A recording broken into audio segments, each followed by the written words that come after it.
안녕하세요. 저는 동갑내기 남편과 결혼 생활을 하던 30대 초반 여자입니다. 남편이랑은 결혼한 지 1년 만에 그렇게 되었습니다. 결혼한 지 1년밖에 안 돼서 이혼을 할 줄은 정말 꿈에도 상상하지 못했는데 일이 이렇게까지 되어버렸네요. 제가 남편과 이혼을 하게 된 이유는 남편의 지나친 경제관념이에요. 수지타산을 따지는 것도 아니고 심지어 어떨 땐 누가 봐도 비효율적이고 비상식적인데도 그냥 돈을 아껴요. 한마디로 자기 지갑에서 돈 나가는 꼴을 못 보더라고요. 지금 생각해보면 연애 때도 그랬어요. 당연히 다른 사람한테 돈 쓰는 걸 싫어하고 웬만한 건 다 더치페이를 해요. 그리고 취향과 상관없이 그냥 모든 걸 싸게 하는 걸 좋아해요. 갖고 싶은 게 있어도 다른 비슷한 제품이 더 싸면 두 번 생각도 하지 않고 무조건 더 싼 걸로 고르는 식입니다. 그런데 그때는 저나 남편이나 중소기업에서 적은 임금을 받으며 다녔기 때문에 남편의 그런 태도에 크게 불편을 느끼지는 못했어요. 어차피 쓸래야 쓸 돈이 없었고 그렇다 보니 저 역시 싼 걸 찾아다니는 경우가 있었으니까요. 게다가 남편은 입버릇처럼 사치 부리지 말고 차곡차곡 모아서 저랑 행복하게 살고 싶다고 늘 말해왔어요. 그러니까 조금 짠돌이처럼 보일지라도 저와 다 결혼하기 전에 살림을 차리기 위해 이렇게 아끼고 있는 거라고 말을 했지요. 저한테 엄청 잘 하기도 했고 우리 둘 다 회사에서 벌이가 그닥이기 때문에 지금 아끼고 있는 것에 대해서 저도 큰 불만은 없었어요. 거기에 남편은 항상 우리 젊을 때 조금이라도 더 모아서 노년에 재밌게 놀러 다니면서 살자고도 했거든요. 오히려 저는 남편을 계획적이고 알뜰한 남자라고만 생각했지 이 정도로 지질이 궁상인지는 생각도 못했습니다. 그렇게 2년 정도 연애를 하고 결혼 이야기가 나왔어요. 사실 저는 다른 건 몰라도 결혼에 관한 건 어느 정도 아끼지 않고 하고 싶었어요. 모든 여자들이 그렇듯 저도 제 결혼식에 대한 나름의 환상과 기대가 있었고 또 여자 일생의 처음이자 한 번뿐인 이벤트잖아요.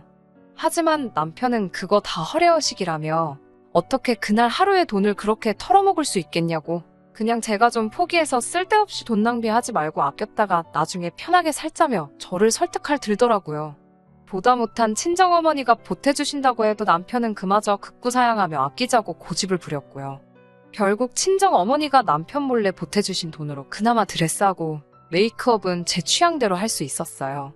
거기에 코로나 시국 덕분에 결혼을 하고도 신혼여행도 해외로 갈 수가 없었어요. 그래서 아쉬운 대로 제주도라도 가보자 해서 제주도에 가게 됐고요. 저는 남편에게 한 번뿐인 허니문 숙소인 만큼 좋은 곳에 머물고 싶다고 했어요. 그런데 남편은 수학여행이나 갈 법한 펜션을 예약해뒀더라고요.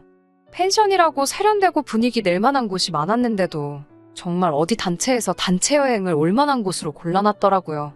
저는 펜션을 보고 이게 뭐냐는 듯하는 표정을 짓고 있는데 남편은 저보고 표정이 왜 그러냐고 내부도 다 리모델링된 곳인데 가격도 너무 좋지 않냐면서 저한테 자랑하듯 이야기를 하더라고요.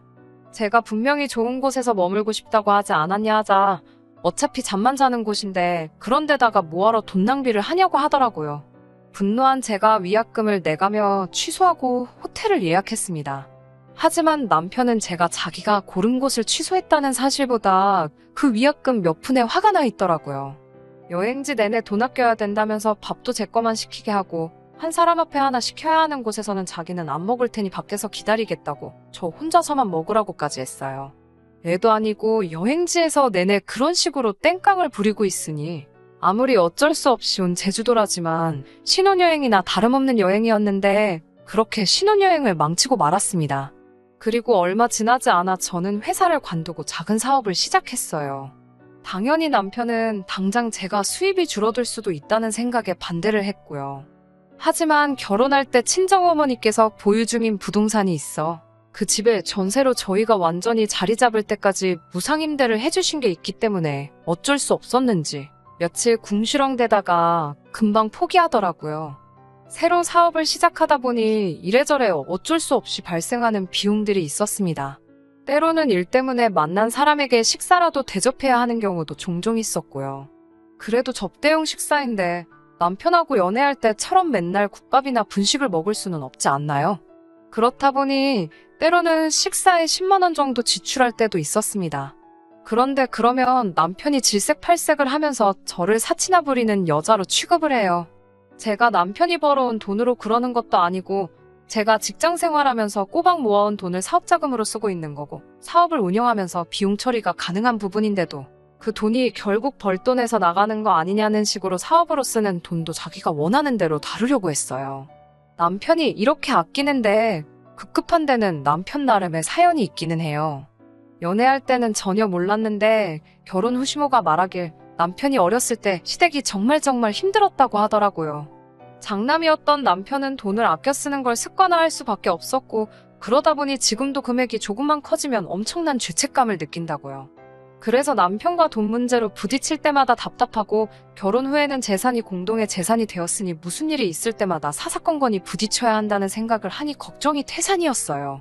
하지만 그래도 내가 선택한 남자이고 결혼 전에 제게 보여줬던 모습과 결혼이란 건 어느 정도 서로 맞춰 살아야 한다는 생각도 있었기 때문에 참고 또 참았습니다. 남편이 제게 바라는 게 있는 만큼 남편도 저에게 맞춰주고 있다고 생각하는 부분이 있지 않겠냐는 생각을 했었어요. 그런 제가 결국 남편의 태도에 폭발하게 된 건 바로 얼마 전의 사건 때문입니다. 남편과 장을 보고 집에 돌아가는 길에 정말 우연히 길에서 중학교에 다니는 사촌동생을 만났습니다. 저희 외삼촌의 아들로 어렸을 때 맞벌이 부부인 외삼촌네의 부탁으로 저희 어머니가 키우셨거든요. 사촌동생이 저랑 나이 차이가 많이 나다 보니 사춘기가 오고 난 뒤로부터는 저를 예전보다는 어려워하긴 하지만 외동인 저한테는 그때부터 쭉 친동생이나 마찬가지였어요. 얼마 전 삼촌네가 근처로 이사 왔다는 이야기는 들었는데 정말 신기하게 사촌동생을 길에서 마주친 거죠. 동생에게 어디 가냐고 물었더니 아침부터 아파서 고생하다가 결국 병원 가서 약 받고 집에 가고 있다고 하더라고요. 시간을 보니 외삼촌도 외숙모도 안 계실 시간 같아서 집에 가면 누구 있냐고 물었어요. 그러자 아무도 없다고 하길래 동생 안색도 안 좋아 보이고 해서 제가 억지로 근처에 있는 죽집에 끌고 갔어요. 어떻게든 밥 한 끼는 먹여서 보내야겠더라고요. 동생은 싫다고 했지만 제 마음이 안 좋아서 억지로 죽집에 데려가 앉혔어요. 근데 보니까 남편 표정이 별로 안 좋더라고요. 요즘 시국이 그렇다 보니 아픈 사람하고 같이 있는 게 불편해서 그런가 했어요. 저한테야 친동생 같은 사촌동생이지만 남편하고는 교류가 거의 없다고 봐도 무방한 동생이니까요. 그래도 아픈 사촌동생이 처음엔 속이 안 좋다며 힘들어하면서도 한술 두술 떠먹다 보니 되게 잘 먹길래 약 먹고 나서도 안 좋아지면 좀 더 먹으라며 전복죽 하나를 더 포장해서 줬어요. 그런데 문제는 여기서부터였습니다. 남편과 장 보러 갈 요량으로 저는 산책하듯이 밖에 나오느라 핸드폰이며 지갑이며 아무것도 들고 나오지 않은 상황이었어요. 그래서 남편에게 계산 좀 해달라고 부탁을 했어요. 그랬더니 남편은 들은 채만 채 가만히 있고 지갑을 꺼낼 생각을 안 하는 거예요. 그래서 제가 빨리 계산 안 하고 뭐 하냐니까 사촌동생한테 네가 먹은 건 네가 내라고 하더라고요. 저는 순간 제 남편이지만 미쳤나 싶었어요. 하마터면 입 밖으로 욕이 나올 뻔했습니다. 진짜 너무 쪽팔리고 당황스러워서 남편을 따로 불러냈어요. 그리고 동생에게 안 들릴 만한 거리에서 있는 욕 없는 욕 다 하면서 당장 가서 결제하라고 했어요. 진짜 정이 확 떨어지면서 방금 먹은 죽이 다 올라오는 기분이더라고요. 당황한 동생에게 가끔씩 니네 매형이 저렇게 장난치는 걸 좋아한다고 농담처럼 얼버무렸어요. 그리고 셋이 죽집에서 나왔는데 남편이 동생을 따로 부르더라고요. 저는 솔직히 정신 차리고 동생한테 용돈이라도 주려고 하나 생각했어요. 그런데 남편이 동생 핸드폰에다 뭘 찍고는 다시 되돌려주더라고요. 뭔가 싶었지만 따로 묻지 않았고 남편도 따로 말하지 않더라고요. 그리곤 그냥 그대로 집에 가서 있고 있었어요. 그런데 그날 저녁 외숙모한테 전화가 와서 다짜고짜 저희 남편 바꾸라고 그러더라고요. 제가 무슨 일이시냐고 물으니 외숙모가 저랑 할 이야기가 아닌 것 같다고 자꾸 남편 바꾸라고 그러시는 거예요. 제가 그러지 말고 저한테 말씀하시라고 하니까 외숙모가 한숨을 내쉬면서 네 남편이 우리 애한테 계좌번호를 찍어줬다는 거 너도 알고 있냐고 물으시더라고요. 남편이 제 사촌동생한테 계좌로 돈을 보내라고 했다는 거예요. 그 말을 듣는데 얼굴은 화끈거리고 너무 죄송한 마음이 들고 어쩔 줄을 모르겠더라고요. 그 길로 외삼촌네로 달려갔더니 사촌동생은 저를 보려고도 안 하더라고요. 외숙모가 말하기를 사촌동생은 죽도 별로 먹고 싶지도 않았는데 억지로 먹으라고 그러더니 돈 내라고 그래서 너무 억울했다고 하소연을 하더래요. 자긴 돈도 없는데 어떡하냐고요. 안 그래도 동생이 사춘기가 와서 예전처럼 지내지 못하는 데다가 이제 저희 집 근처로 이사까지 왔으니 가까이 살면서 잘 지내고 싶었는데 오히려 더 멀어져 버리게 된 거예요. 동생한테 정말 미안하다고 빌듯이 사과하고 용돈 10만 원 쥐어주고 다시 한번 제대로 사과했어요. 아직도 화가 나 있는 외삼촌과 외숙모에게도 몇 번이고 죄송하다고 남편한테도 단돌이 똑바로 시키겠다고 했고요. 그 길로 집으로 달려와 남편하고 한바탕 했어요. 이제 중학생이 내한테 2만 원을 내놓으라고 한 정신상태가 궁금하다고 한마디 했지요. 그랬더니 되려 저한테 큰 소리를 치더라고요. 마치 저를 당장이라도 한 대 치려고 하는 기세로 말이죠. 요는 자기가 그 2만 원을 벌기 위해 얼마나 노력하는지 알고 있느냐. 네 사촌동생이 아무리 어려도 땅을 파면 2만 원이 나오는 게 아니란 걸 알려줘야 한다. 돈 알기를 벌써부터 우습게 알게 하면 안 된다는 듯이 오히려 저한테 화를 내기 시작했습니다.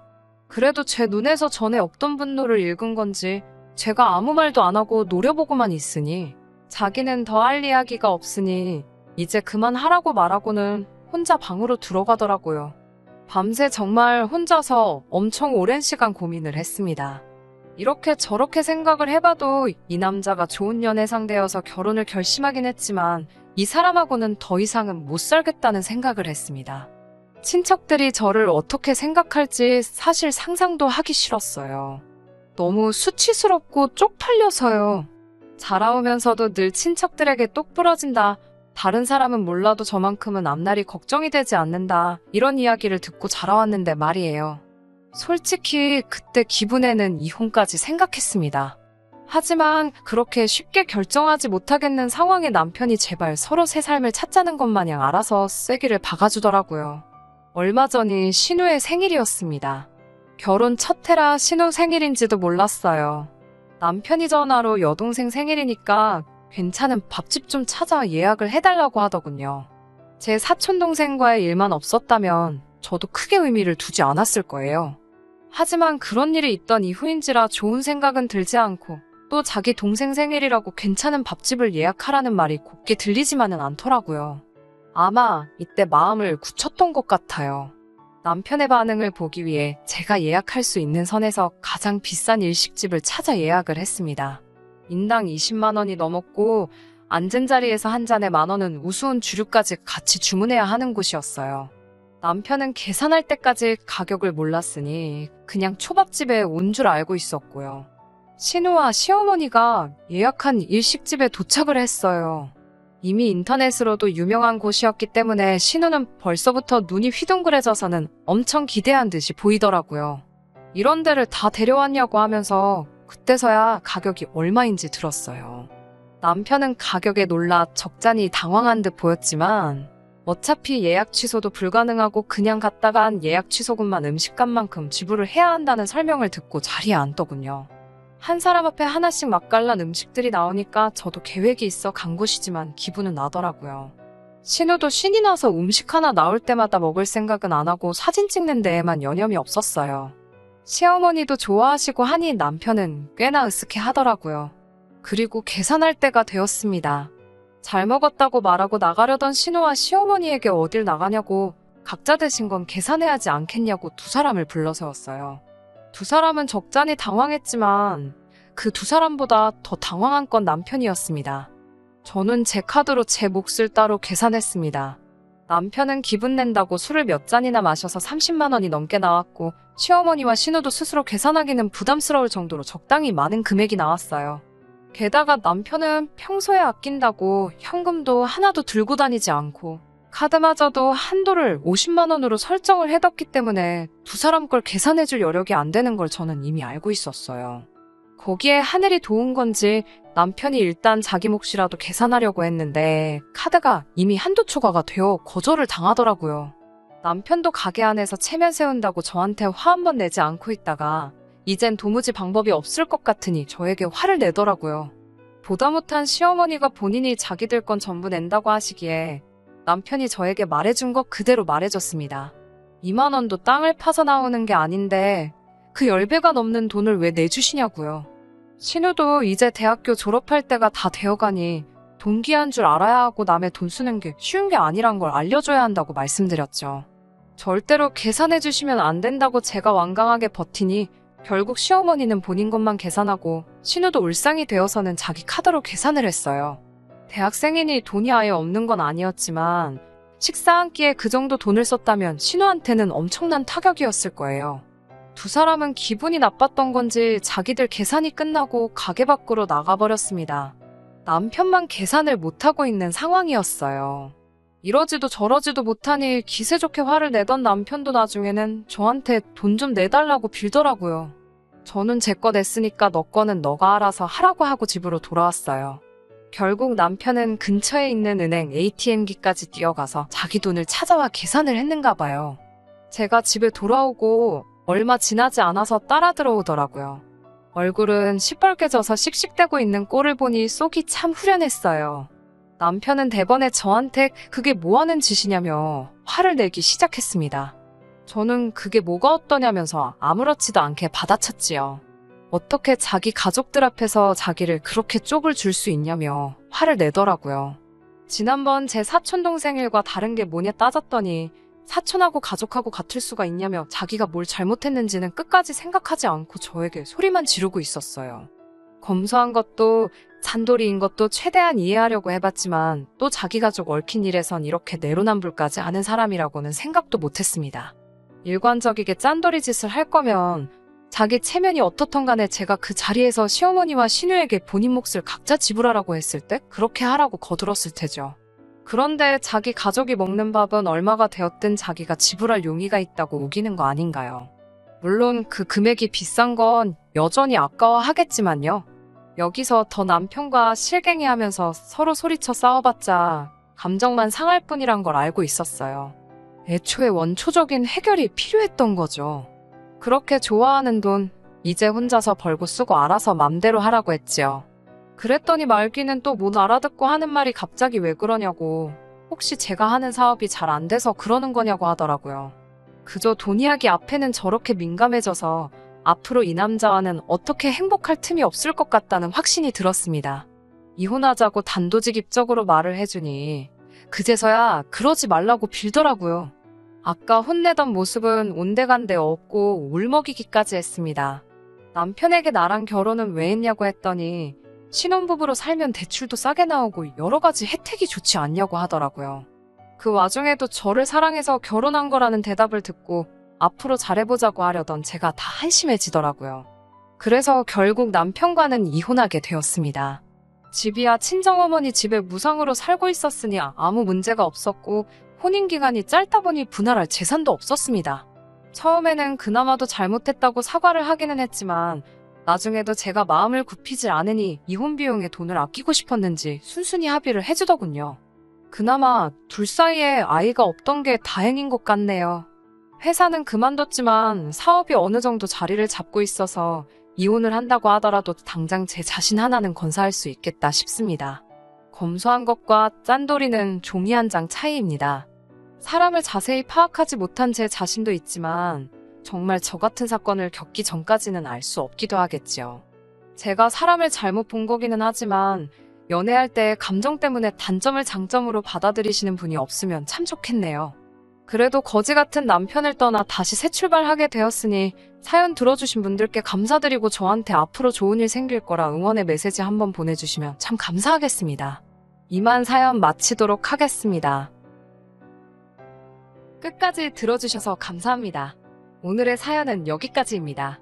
구독과 좋아요, 알람 설정 부탁드리고 더 좋은 사연으로 다시 찾아뵙겠습니다. 감사합니다.